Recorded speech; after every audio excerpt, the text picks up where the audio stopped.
Pass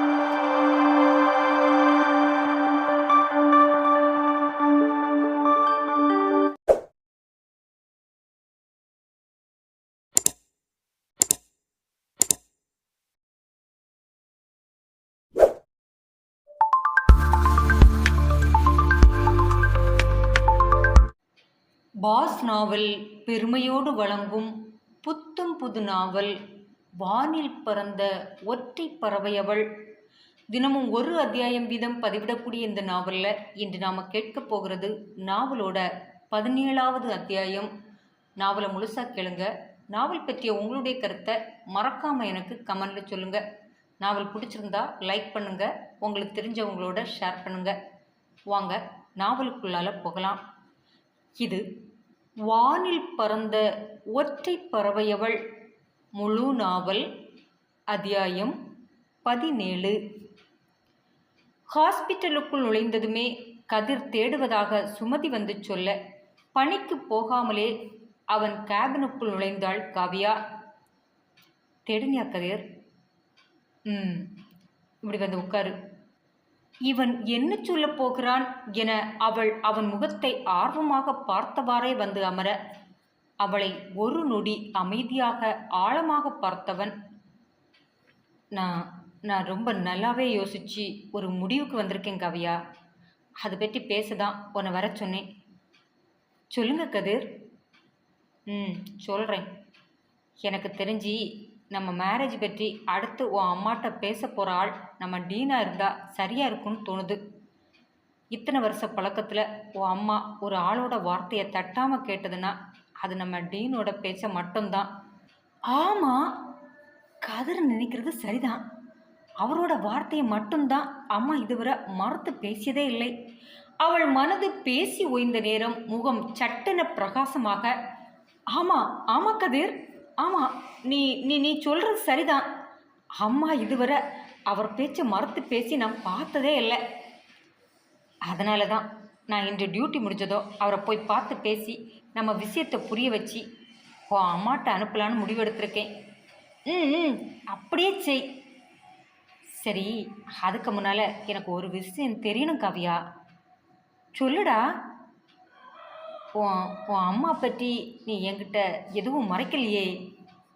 இல்லைடா, சத்தியமாக எனக்கு தெரிஞ்ச எல்லாத்தையுமே உங்ககிட்ட ஒப்படைச்சிட்டேன். எனக்கு நினைவு தெரிஞ்ச நாளில் இருந்து அம்மா இப்படி தான் இருக்காங்க. அவங்க சிரித்து நான் பெருசாக பார்த்ததே இல்லை. யார் பற்றி பேசியும் கேட்டதும் இல்லை. ஏன் என் அப்பா பற்றி கூட அவங்க என்கிட்ட இதுவரை பேசினதே இல்லை. என்ன நினச்சி ஊராக அலைஞ்சாங்கன்னு தெரியல. இவ்வளோ பெரிய வேலை கையில் இருந்தும் டீச்சர் வேலைக்கெல்லாம் ஏன் போனாங்கன்னு புரியலை. என்ன சொன்னா? டீச்சர் வேலைக்கா? ஆமாம் கதிர், கடைசியாக நாங்கள் இருந்த ஊரில் ஆமாம் டீச்சர் வேலை தான் பார்த்தாங்க. சொல்லப்போனால் அந்த ஊரில் தான் அதிக நாட்கள் இருந்தோன்னு வேணால் சொல்லலாம். ஒரு மலையடி வார கிராமம், ஆட்கள் அடர்த்தியாக இல்லாத கிராமம். நாங்கள் குடியிருந்த வீட்டுக்கு பக்கத்தில் எந்த வீடும் இல்லை. அங்கே வாழ்ந்த சில மாதம் அம்மா கொஞ்சம் பெட்டராக இருந்தது போல் தான் தோணுச்சு. அழுகையோடவே எப்பவும் உடஞ்சி போயிருப்பவங்க அங்கே வந்த பிறகு சதா வீட்டுக்குள்ளே அடைஞ்சு கிடக்காம என் கூட விளையாடினது, கடைக்கு போனது என அடிக்கடி வெளியில் வந்தாங்க. என்னை ஸ்கூலுக்கு கொண்டு விட வருகிறது என ரொம்பவே மாறி தான் போயிருந்தாங்க. 2 மாதத்துலே நான் படித்த ஸ்கூலில் வேலையும் பார்த்தாங்க. டீச்சர் வேலையா? அதான் சொன்னேனே கதிர், அம்மா நாம் இப்போது பார்த்துட்ருக்கிற நர்ஸு கல்பனா இல்லைன்னு. அம்மா நிறைய படிச்சிருக்காங்க கதிர். அவங்களோட ஓவர் குவாலிஃபிகேஷன் தான் அவங்கள எந்த வேலையும் செய்ய அனுமதிக்குன்னு தோணுது. அம்மாவுக்கு டீச்சர் வேலை கிடைச்ச பிறகு வாழ்க்கை நல்லா தான் போச்சு. ஆனால் அந்த ஊரில் அவங்க தோழியை பார்க்குற வர, நீ நீ என்ன சொல்கிற? அம்மாவோட தோழியை நீ பார்த்தியா? ஆமாம் கதிர், அந்த ஊருக்கு போன பிறகு தான் அம்மாவுக்கு ஒரு தோழியே இருக்கிறது தெரிஞ்சுக்கிட்டேன். அதுவும் அவங்க அந்த ஊரில் வாழ்க்கப்பட்டு வந்தது கூட அம்மாவுக்கு அப்போதான் தெரிஞ்சிருக்கு. ஆரம்பத்தில் அவங்கள்ட்ட நல்லா தான் பேசினாங்க.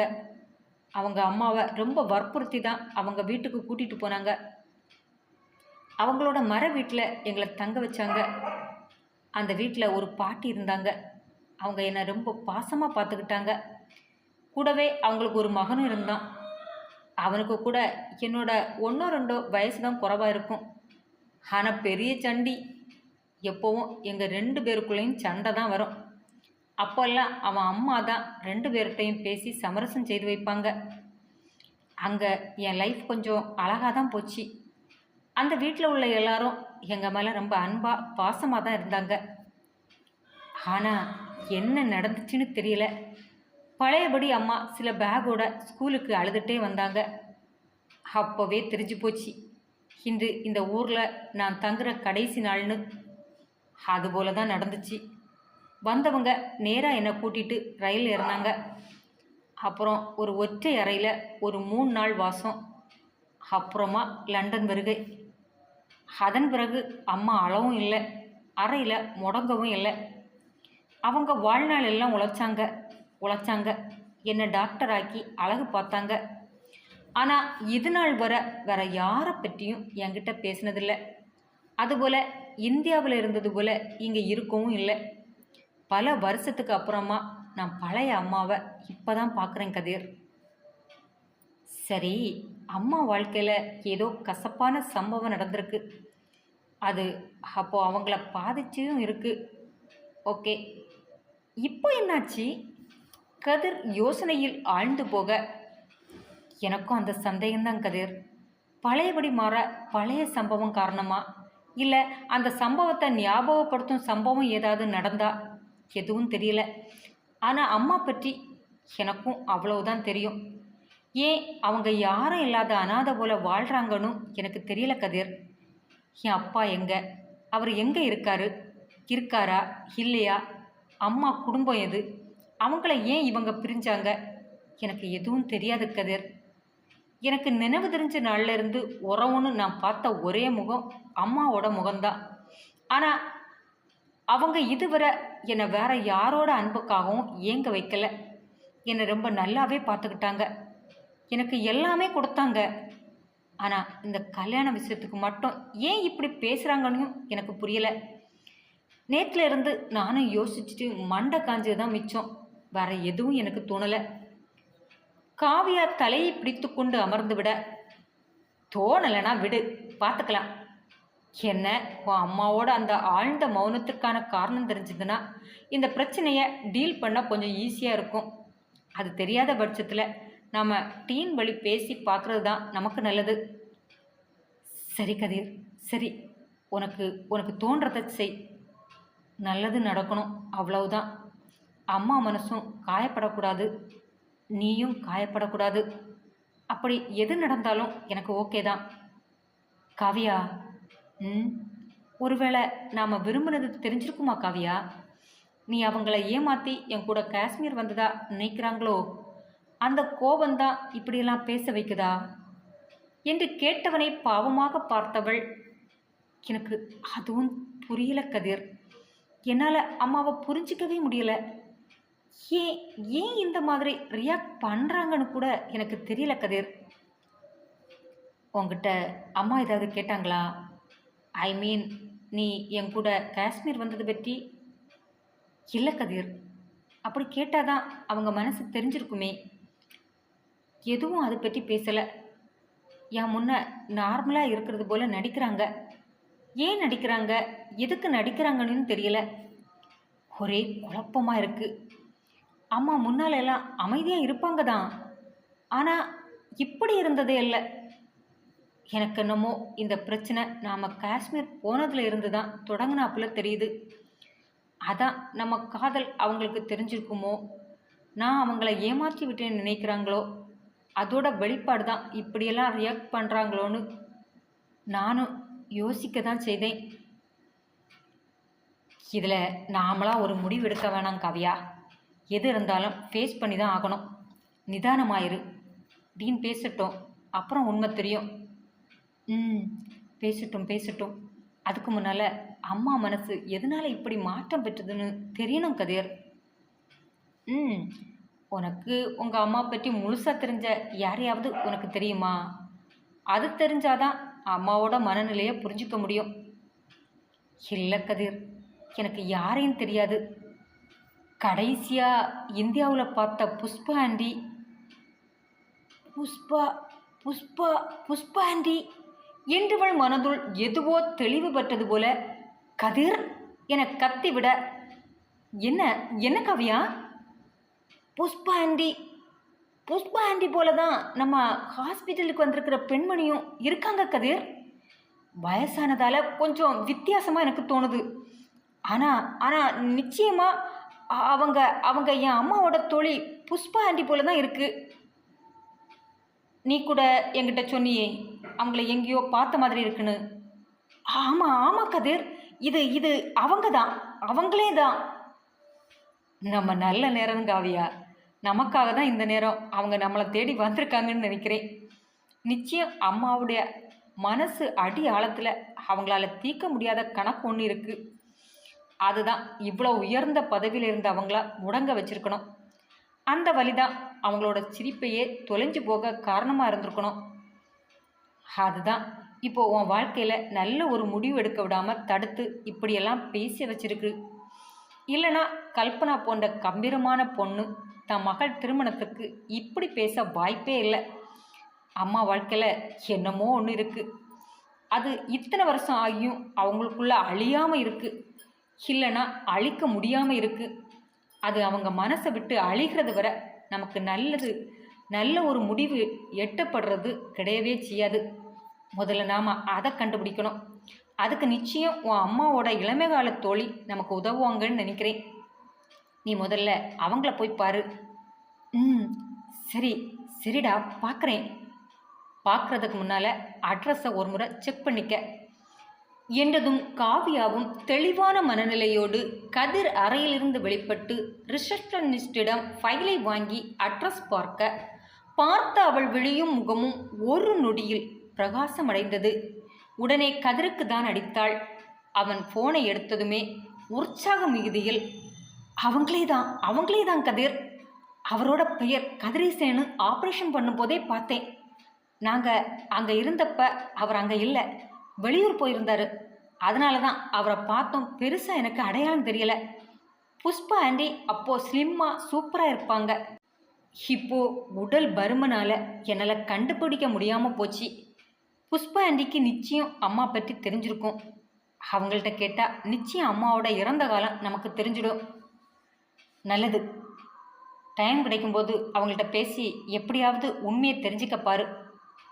அது கூட நம்ம விஷயத்தில் ஒரு முடிவெடுக்க நல்ல வழியை நமக்கு காட்டலாம். பேசுகிறேன் கதிர், பேசுகிறேன், கண்டிப்பாக பேசுகிறேன். ஆனால் இப்போ தான் கதிர் எனக்கு பல விஷயம் புரியுது. அம்மா ஏன் ஹாஸ்பிட்டல் வரல, நோயே இல்லாமல் நோயாளி போல கட்டிலே கதின்னு ஏன் கிடந்தாங்கன்னு இப்போ தான் எனக்கு புரியுது கதிர். நீ நீ என்ன சொல்ல வர கதிர்? நிச்சயம் அம்மா புஷ்பா ஆண்டி வந்த முதல் நாளே பார்த்துருக்கணும். அவங்க முன்னால் போக பிடிக்காம தான் வீட்டில் போய் பொய் சொல்லிட்டு முடங்கியிருக்கணும். அப்படின்னா அவங்களுக்குள்ள அப்படி என்ன ரகசியம் இருக்கும் தெரியலையே. பல வருஷமாக 2 பேரும் ஃப்ரெண்ட்ஸ்னு சொன்னாங்க. அப்படி இருக்க அவங்க வீட்டில் இருந்து எதுக்கு என்ன அழுதுகிட்டு அழைச்சிட்டு வந்தாங்க? இது எல்லாத்துக்கும் பதில் உன் புஷ்பா ஆண்டிகிட்ட தான் இருக்குது. சரி, நீ போன வை, நான் அவங்கள போய் பார்க்குறேன். சரிடா, நீ போய் அவங்கள பாரு. நான் நம்ம டீனை பார்த்துட்டு ஈரான் கிளம்புறேன். திரும்பி வர 2 நாள் ஆகும். அதுக்குள்ளே நீ அவங்கள்ட்ட பேசி முழு விவரமும் தெரிஞ்சு வை. டாக்டரும் உன் அம்மாட்ட பேசட்டும். முடிவை நான் வந்த பிறகு எடுத்துக்கலாம். சரி, நீ கிளம்பு என்றவள் ஃபோனை ஆஃப் செய்துவிட்டு புஷ்பா இருந்த அறையை நோக்கி விரைந்தாள். அதே நேரம் கல்பனா தன் அறையில் தாங்க முடியா பாரத்தோடு அங்கும் இங்கும் நடந்து கொண்டிருந்தாள். ஒரு அவஸ்தை என்றால் கஷ்டப்பட்டாவது மனதை கண்ட்ரோலில் வைத்திருப்பாள். அடுத்தடுத்து தொடர்ச்சியாக அடித்தால் அவளும் என்னதான் செய்வாள்? ஒரு தலைவலி ஹாஸ்பிட்டலில் வந்து அமர்ந்து கொண்டு தன்னை எதுவும் செய்ய விடாமல் முடக்குகிறதென்றால் இன்னொரு தலைவேதனை தரகர் வழி வந்து அவளை பாடாய்ப்படுத்தி கொண்டிருந்தது. அந்த மரகதம் என்ன சொன்னா? என் பொண்ணுக்கும் வயசாகுதான், நான் யோசிக்கணுமா? என்னை யோசிக்க சொல்ல இவ யாரு? என் பொண்ணுக்கு என்ன செய்யணும் என்ன செய்யக்கூடாதுன்னு எனக்கு தெரியாதா? இவ என்ன சொல்கிறது? அவளை கட்டி கொடுக்குறேன், இல்லைனா என் கூடவே வச்சுக்கிறேன். இதில் இவளுங்களுக்கு வந்ததுன்னு காவியாவுக்கு பரிந்து பேசி நின்ற நர்ஸ் மரகதத்தை தான் வாய் விட்டு திட்டிக் கொண்டிருந்தாள் கல்பனா. அவள் மனது ஆறவில்லை. என் பொண்ணை கேட்டு வந்துட்டாங்க, இவனுங்கள்ட்ட என் பொண்ணை நம்பி கொடுப்பேன்னு எப்படி நினைச்சானுங்க? பெரிய டாக்டர்னா நான் கொடுத்துடுவேனா? கொடூரமாய் அவள் மனது அவளுக்கே தூபம் போட. அப்படின்னா நீ கொடுக்க மாட்டியா கல்பனா? உன் பொண்ணை இப்படியே உன் கூடவே வச்சுக்க போறியா என்றது அவளின் தாய்மையின் மனது. வச்சுக்கிட்டா என்ன? இல்லை, நான் என் கூடவே வச்சுக்கிட்டாதான் என்ன? என் பொண்ணு தானே, அவள் என் கூடவே இருந்துட்டு போகட்டுமே, அதில் இவனுங்களுக்கு வந்தது என்ன என்றது அவளின் கல்லாகி போன மனது.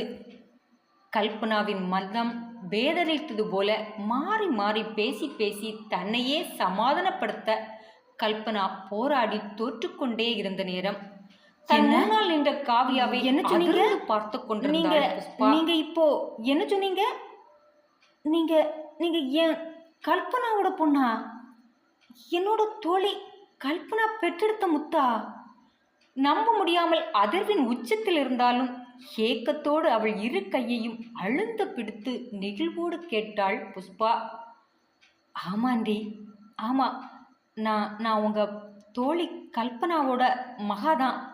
மறுபடியும் அவளின் வாயிலிருந்து கேட்ட உண்மையை ஏற்றுக்கொள்ள முடியாமல் புஷ்பா கதிரேசனின் மனங்கள் தள்ளாட முன்னால் மலர்ந்து நின்ற அந்த ரோஜாவை ஏக்கத்தோடு பார்த்தனர் இருவதும்.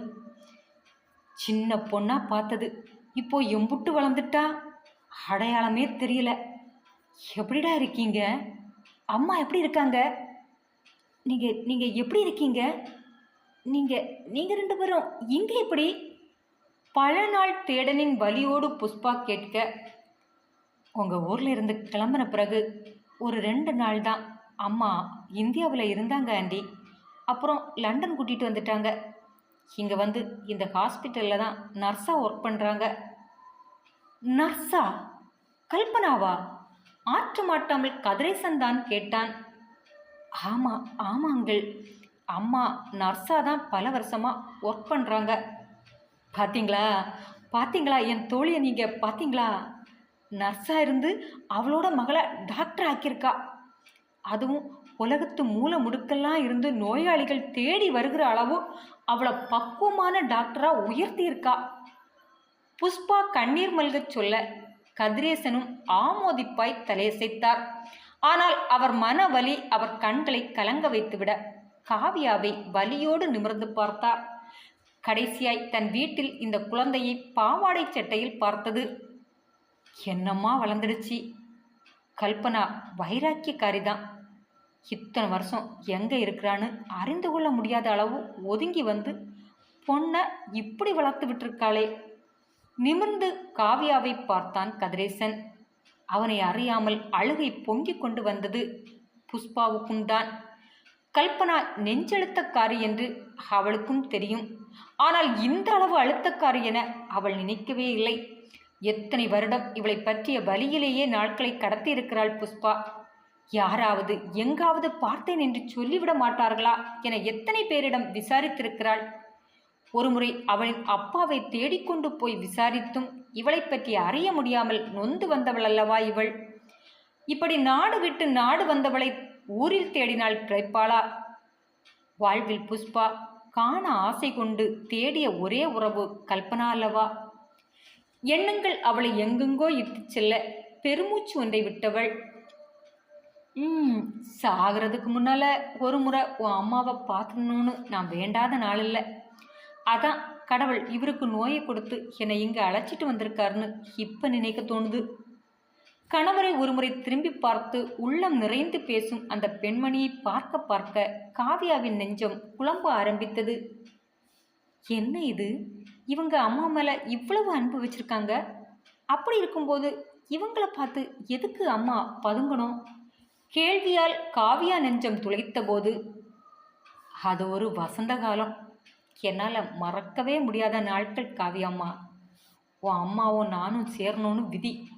அதனால தான் கன்னியாகுமரியில் வாழ்ந்த அவளும் திருநெல்வேலியில் வளர்ந்த என்னையும் விதி என் பக்கத்து ஊரில் உள்ள ஒரு காலேஜில் கொண்டு வந்து ஒன்று சேர்த்துச்சு. தொலைதூர கல்வி மூலம் எம்ஏ படிக்க 2 பேருமே அந்த காலேஜில் கிளாஸ் அட்டன் பண்ண போனோம். ஆரம்பத்தில் அவள் என்கிட்ட பேசலை, எப்பவும் ஒருவித இறுக்கத்தோடவே இருப்பா. அப்புறமா பேச ஆரம்பித்தோம். போக போக பேசி பழகி மனசை பரிமாறிக்கொள்கிற அளவு நெருக்கமாயிட்டோம். அவளுக்கு வாழ்க்கையில் இருந்த ஒரே நட்பு நான் தான். என் மேலே உயிராக இருப்பா. என்கிட்ட மட்டும்தான் மனசு விட்டே பேசுவா. நானும் அப்படிதான். என் மனசில் இருக்கிற எதையுமே அவள்கிட்ட மறைச்சதில்லை. அப்படி நெருக்கமாக இருந்த எங்களை விதி பிரிச்சிடுச்சு. பல வருஷத்துக்கு அப்புறம்தான் உன்னோட அவளை என் கிராமத்தில் பார்த்தேன். ரொம்ப சந்தோஷமாக இருந்துச்சு. எங்கெங்கோ சுற்றினாலும் கடைசியாக என்கிட்ட வந்து சேர்ந்துட்டான்னு ரொம்ப சந்தோஷப்பட்டேன். இதுக்கு மேலே எந்த கஷ்டமும் வராமல் நான் பார்த்துக்கணுன்னு முடிவு கூட பண்ணி வச்சுருந்தேன். இவர்கிட்ட சொல்லி பர்மிஷன் கூட வாங்கினேன். இவர் தான் நீங்கள் இருந்த வீட்டையே உங்களுக்கு கொடுக்க சொன்னது. அப்படி இருக்க உன் அம்மா ஏன் மறுபடியும் எங்களை விட்டு பிரிஞ்சாங்கன்னு இன்னும் தெரியல. அவளுக்கு தன்மானம் ரொம்ப ஜாஸ்தின்னு தெரியும். தெரிஞ்சும் என் வீட்டை எடுத்துக்கன்னு சொன்னது என் தப்பாக கூட இருக்கும். அவள்கிட்ட போய் நான் எப்படி வாடகை வாங்க முடியும்? வாங்காமல் வந்தது தான் கோவமா இல்லை வேற ஏதாவது காரணமானு இன்னும் புரியலை. ஆனால் நீங்கள் வந்த நாளில் இருந்து இப்போ வர நானும் இவரும் உங்களை தேடிட்டு தான் இருக்கோம். இத்தனை நாள் மனசு பாரமாக இருந்துச்சு. இப்போ தான் தெளிவு ஏற்பட்டிருக்கு. எங்கே இருந்தாலும் என் கல்பனா நல்லா தான் இருப்பா. அவளுக்கு கடவுள் கொடுத்துருத்த திறமையும் தன்னம்பிக்கையும் அவளை வாழ வச்சுடும்னு தெரியும். அதை இப்போ கண்கூடா பார்த்துட்டேன். போதும், இது போதும், எனக்கு இது ஒன்றே போதும். புஷ்பா கண் கலங்க கதிரேசனின் கண்ணும் கலங்கியது. தாயை காண இந்த அளவு ஏங்கி நிற்கும் உறவுகள் கிடைப்பது வரமல்லவா? அப்படி இருக்க அம்மா ஏன் இவர்களை விட்டு பிரிந்து வர வேண்டும்? வந்த அவர் இத்தனை ஆண்டுகள் கழித்து பார்க்கும் தன் தோழியை கண்டு ஏன் பதுங்க வேண்டும்? அன்று முழுவதுமே காவ்யாவின் சிந்தனையை இதுவே நிறைத்து கொண்டிருந்தது. வேலையில் நாட்டம் செல்லவில்லை. கதிரும் அருகில் இல்லை. மனபாரம் அதிகம் ஆக ஆக ஹாஸ்பிட்டலுக்கு பின்பகுதிக்கு வந்தாள். அங்கு அவ்வளவாக ஆட்கள் புழங்குவதில்லை. பின்பக்கம் வழியாக செல்பவர்கள் மட்டுமே 1-2 பேர் வருவார்கள். காவ்யாவுக்கு அமைதி தேவைப்பட்டதால் அந்த இடத்தை தேர்ந்தெடுத்து ஒரு பக்கமாய் நின்ற ஒரு பெரிய தூணில் சாய்ந்து அமர்ந்தாள். கண்கள் ஒளி இழந்து காணப்பட்டது. தாய் ஒரு புரியாத புதிராய்தான் இதுவரை இருந்திருக்கிறாள். ஆனாலும் அவளின் மாற்றம் பெரிதாக காவ்யா பார்த்ததில்லை. ஆழ்ந்த அமைதி அவளிடம் குடிகொண்டிருந்தாலும் இவளிடம் அவள் முகம் கோணி நடந்ததே இல்லை. ஆனால் இப்போது என்னவோ தாய் தன் முகம் பார்த்து பேசவில்லையோ என அவளுக்கு பலமுறை தோன்றியது. இதுவரை இல்லாத ஒரு வினோதமான மனநிலையில் அவளை பார்ப்பது போல உணர்ந்தாள். இந்த அளவு தாய் மாற்றம் பெற காரணம் என்ன? புஷ்பா ஆண்டி சொல்லதை கேட்டால் இவர்கள் இருவருக்குமான உறவு நன்றாகவே இருந்திருக்கிறது. அப்படி இருக்க இவர்களை விட்டு வந்தது எதனால்? அப்படி வந்தவர் இத்தனை நாள் தொடர்பு கொள்ளாததன் மர்மம் என்ன? கூடவே பல வருடம் கழித்து காணும் தோழியை கட்டி அணைத்து வரவேற்பதை விட்டுவிட்டு பதுங்கிக் கொள்ள காரணம் என்ன? காவ்யா ஒரே இடத்தில் அமர்ந்து கொண்டு மண்டையை குடைந்தாலே தவிர பதில்தான் தெரியவில்லை. ஆனால் இவளின் கேள்விக்கு பதிலை சுமந்து கொண்டு புஷ்பாவே அவளை தேடி வந்தாள். சுமதி பெண்தான் இவள் இங்கு இருப்பதையே அவளுக்கு சொல்லியிருந்தாள். அந்த இடத்தில் அவளை கண்டதும் குழப்பத்தோடு எழுந்தாள் காவ்யா. உட்காருமா என அவளை உட்கார சொன்னவள் கூடவே அவளும் அமர்ந்தாள்.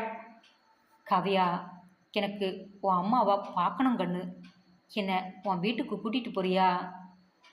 அது அது ஆன்டி வந்து அவள் திணற ஆரம்பிக்க, என்னை கூட்டிகிட்டு போனால் உன் அம்மா திட்டுன்னு நினைக்கிறியா? இல்லைம்மா, அவளால் என்னை பார்த்த பிறகுலாம் அப்படி நடந்துக்க முடியாது. பார்க்குறதுக்கு முன்னால் குதிக்க தான் செய்வா. பார்த்துட்டா ஓடி வந்து கட்டி அணைச்சிக்குவா. அவ்வளவு நம்பிக்கையோடு பேசும் புஷ்பாவை நம்ப முடியாமல் பார்த்தாள் காவ்யா. ஆனால் மனதில் ஒரு தயக்கம். இல்லை இல்லை ஆண்டி, அது வந்து என முடியாது என்று நேரடியாக சொல்ல முடியாமல் பெண் அவள் தயங்க புரிந்து கொண்ட புஷ்பா, என்னம்மா என்கிட்ட சண்டை பிடிப்பான்னு தயங்குறியா? சண்டை தானே, பிடிக்கட்டும்மா, பிடிக்கட்டும். என் கல்பனா தானே, அவள் என்ன பேசினாலும் எனக்கு வலிக்காது. நீ கூட்டிகிட்டு போ. அவளுக்கு இப்போது நான் பேச நினைக்கிற மொழி தேவை. வேணாம் வேணாம் ஆண்டி, ஆமாம் ஆமாம், இப்போது சரியா இல்லை.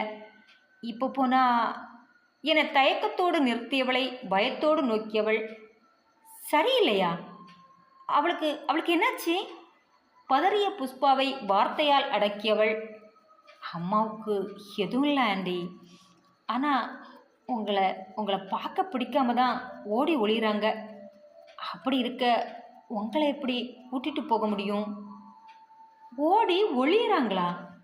அப்படின்னா நாங்கள் இங்கே வந்திருக்கிறது உன் அம்மாவுக்கு தெரியுமா? நம்ப முடியாமல் கேட்டவளை பாவமாக பார்த்த காவியா, தெரியும். நீங்கள் லண்டன் வந்த முதல் நாளே உங்களை பார்த்துருக்கணும்.